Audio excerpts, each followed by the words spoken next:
Hello again, everyone. Okay, so we're on to our next video now, where we're looking at issues within the bioethical area, within the ethical area of bioethics. A couple of things that I forgot to link this to as well. A couple of other teachings um, of bioethics in Christianity. When we look at the commandment of love, we term it in regards to agape love. So in Greek, there are three types of love.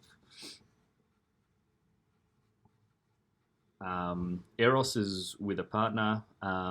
Filial is with a family member. Agape is love for others, for things that, but not like like an attraction relationship type, a sexual attraction. It's just love for other things. So that's Jesus' commandment of love. So Christians say that they should be applying this agape type of love into each situation. The one that I really forgot to talk about, which I should have, and you should be including this as one of your main bioethical teachings, is the dignity of the human person. So it stems from the sanctity of life, of all life is sacred. But it's not just to do with life and death, it's to do with anything when you're dealing with individuals, that every human deserves dignity. It doesn't matter where on the earth they're born, it doesn't matter when on the earth they're born, it doesn't even matter if they're born at all, because Christians believe that an embryo is human. So that all those humans deserve dignity. Doesn't matter if they're rich, poor, or anywhere in between. How their physical ability is, mental ability, everyone has the same dignity. So there another, that's an extension of the commandment of love as agape, and dignity of the human person stems from the sanctity of life. Okay, so this one's looking at some of the examples that, or issues that are in bioethics. So it's really narrowing down now. So we've gone from a general ethical area based on the principal teachings of the tradition, general ethics, the process Christians go through to come to an ethical decision, regardless of the area, focusing in on the area of bioethics, and then the teachings within bioethics. Now we're going even more specific into issues within the area. So issues within the area of bioethics, we could write them in around here, but I'd hate for people to think that Imago Dei only pertains to one particular issue. It pertains to all issues. So I'll have to come up with a different diagram or map to help us. But for the purposes of this video and just getting through today, we'll look at some of the ethical issues. So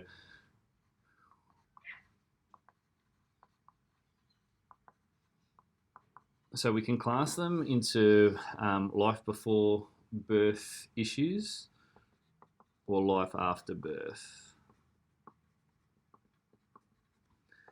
Now, you're probably going to need to know two of these in depth, but it's good to know a third one. But I'm just going to give you a basic definition of what these are. So issues in life before birth, even before birth that would have occurred.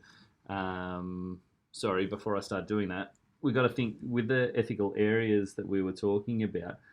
Some of these bioethical issues existed before, when Jesus was around, before Jesus was around. Some haven't really come into play until the last couple of years. So when they were creating the ethical teachings, it was just in case issues pop up in the future, we need to be able to relate these to the ethical issues.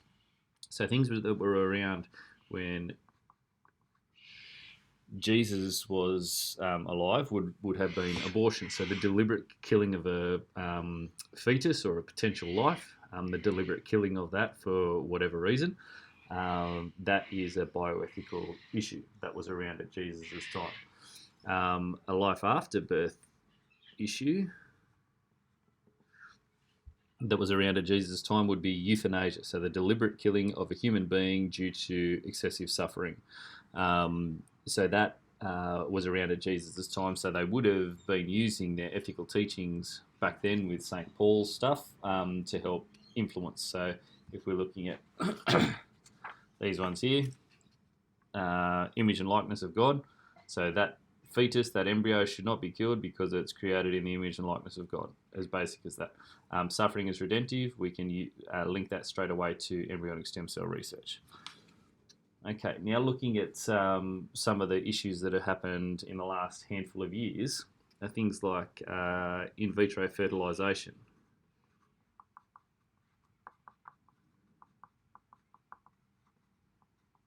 So in vitro fertilisation is where a female egg and a male sperm are joined together in with the scientific help, so that a human can be born. So that certainly wasn't around in Jesus' time, but there are teachings around when this is okay, when it's discouraged, when it's not okay. So we'll go into that. Another one is embryonic stem cell research.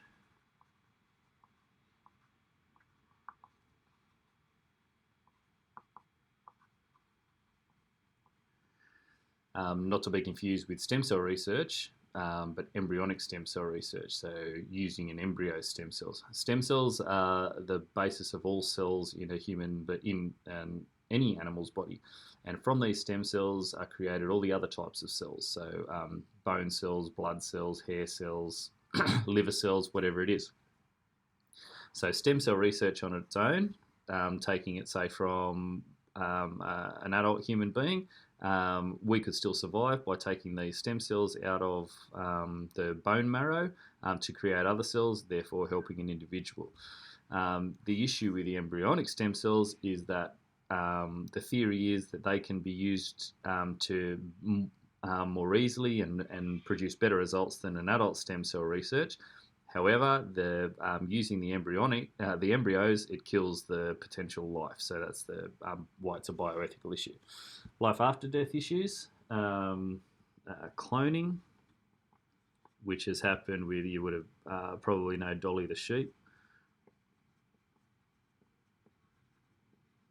So scientists deliberately cloning to be a perfect replica of something else. In this case, it was a sheep that they did it.